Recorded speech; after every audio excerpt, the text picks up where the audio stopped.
She was so happy and so sweet and so loving. Unidentified body parts found on April 29, 1999, had been identified as being Melissa Wolfenbarger. I said, oh my God, I just want to cry. The body was dismembered and disposed of. Somebody cut her to pieces. How could that happen to her? That's my favorite. She was 16. Tina Patton reflects on the past. When I look at that picture, I can see the twinkle in her eye. When she and Melissa Wolfenbarger were kids. In her first twirling pageant, she placed third.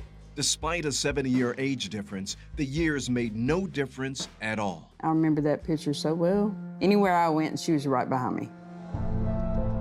But one day, Melissa's calls to big sister Tina and the family stopped. Her life story was tragically cut short 25 years ago when this married mother of two went missing in 1999.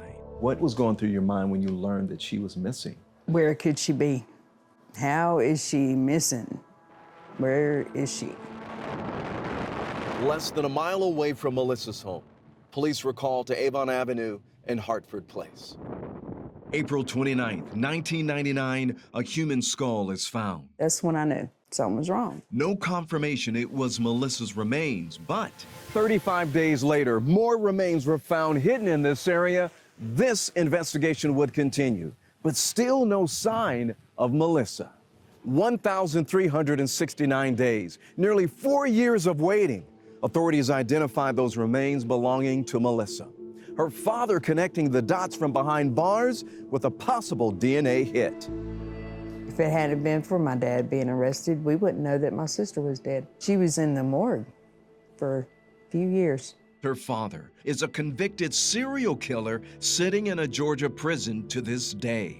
When my dad got arrested, the news wanted to talk to us about my dad. My mom said, okay, you want to talk about him? You got to talk about my daughter that's missing. Did you guys ever think that maybe Dad was involved? Oh, no. Dad loved us.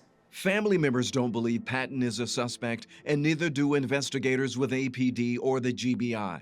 How do you live with that every day, knowing that justice has not come for Melissa? It's hard to live with. That's why I keep talking about it. If somebody's out there, they're watching, they're like, I know who did it, but they're afraid to come forward. If you can look in that camera, what would you tell them? It could easily be you